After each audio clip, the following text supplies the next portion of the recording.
Hello and welcome to The Goodliest Soil Under the Cope of Heaven. It's a podcast about North Carolina, its history, all the good, the bad, and everything in between.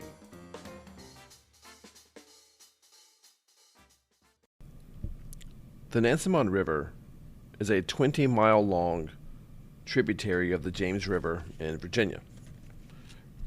Nansemond people lived for centuries on both sides of the river in small towns and communities. They spoke an Algonquian language in which the word Nansemond just meant fishing spot or fishing point. The Nansemond people actually called the river Chuckatuck, but of course they would not call the name Nansemond. They wouldn't call the river Nansemond. That means fishing point. So how'd the Nansemond River get its name? Because of other people that named it and also named the people. They didn't call themselves Nansemond either. It's unlikely they called themselves the fishing spot people or fishing point people. The name Nansemond was given to them by other people, perhaps calling themselves just people. Maybe they called themselves a name derived from a common ancestor, maybe a common founder, much like we have multiple Washingtons or Franklins or Jeffersons. In North Carolina, or Columbus even, in our own place name. America is named for the explorer Amerigo Vespucci. Saying that these people called themselves Nansemond would be like us calling ourselves the people of, I don't know, the two oceans or something, or people of the North. In the case of North Carolina, maybe we would call ourselves people between the mountains and the ocean. I don't know, but you get the drift. They didn't call themselves Nansemond. Simply put, we have no idea what the people of the Nansemond called themselves before we have the people of Jamestown that settled up into their area. But we do know what they did. There's archaeological evidence, and there's a whole lot of anthropological evidence that showed that they harvested oysters, they hunted, they farmed. They're right beside the ocean, and they had really fertile soil, by the way. And we also know that they hunted. Just, people. We know that they were related to the Nottoway, the Chowanoke, the Chesapeake, the Pamunkey, the Mattapony, the Chickahominy, the Meherrin, and the Heliwasaponi, and they traded extensively with all those individuals. We know that the Nansemond, we know that they were matrilineal, but not matriarchal. So that means that they got their lineage, their names, and so forth from their mother, but women were not in charge. We know the people that we call Nansemond, like many nations of eastern pre-Columbian Virginia, were part of the Powhatan chieftain, which was a federation of sorts, a United States, if you will, of eastern Virginia.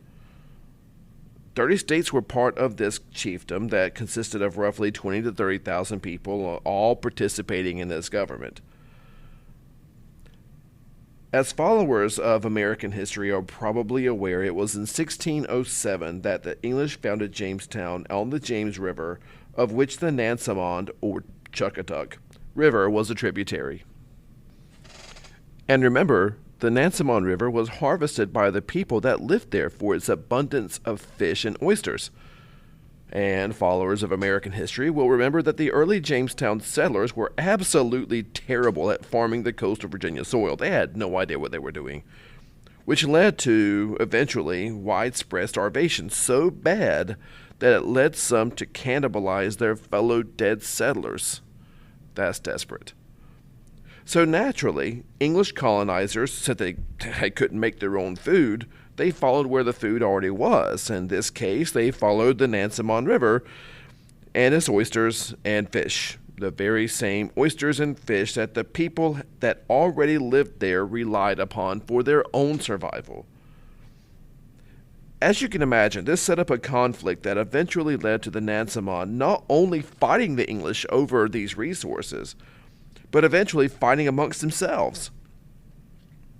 The people that wanted to continue to resist the English to the end, if necessary, and those that decided that some degree of cooperation with the English was necessary, well, those two groups, they got into a fight amongst themselves and the English too. Eventually, the resistors of the English lost, and the survivors fled away from their ancestral home of the Nansemond. And those survivors sought refuge with another Powhatan chieftain. That state was called the Nottoway, and it was also larger than the Nansemond. And by the way, the Nottoway people, that's not what they call themselves either. But, of course, just like the Nansemond, they lived on the Nottoway River. In any case, the ones that did not seek refuge with the Nottoway, they were scattered. The English remained, of course, however, and the Nansemond River, with its abundant food supply of fish and oysters, not to mention the fertile soil, was now wide open for settlement. And for poor English looking for a better life, well, they poured into the region for years. And that, of course, you can imagine it wouldn't take very long for there to be enough English people to warrant the need for organized government. And so Nansemond County was going to be formed in 1646. Poor English people came to farm the rich soil, some through indentured servitude, some not. For many English, Nansemond County was the first stop in their new American lives. Some saw its settlement as not the best way to become wealthy and powerful. You know, they couldn't live their best lives, so to speak, in an area that was already being dominated by people living their own best lives. So many English didn't stay very long, choosing to migrate into more open and less settled areas, and given the proximity and closeness, the really wide open colony of North Carolina to the south was very attractive. And so it was that between the late 1600s and the very early 1700s, that among that large number of early English settlers into the largely undeveloped colony of North Carolina was a man named John Hinton. John and Charity O'Dwyer Hardy were also in that group, bringing along their daughter Mary. Like many, these three people, well, I guess four people, they chose a place with the promise of government protection and legal authority without its interference. Isn't that the American dream? Where the colonial government could issue land deeds without actually knowing what's actually on that land. Open space, legally owned, without government control. Well, people still want that.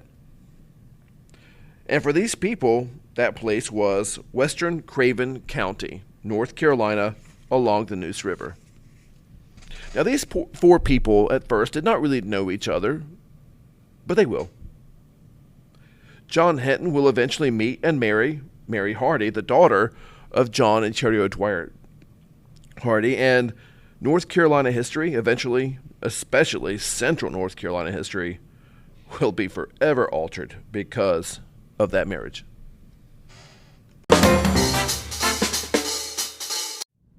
And that's it. Thank you for listening, and hope to talk to you again a little later on. Be good.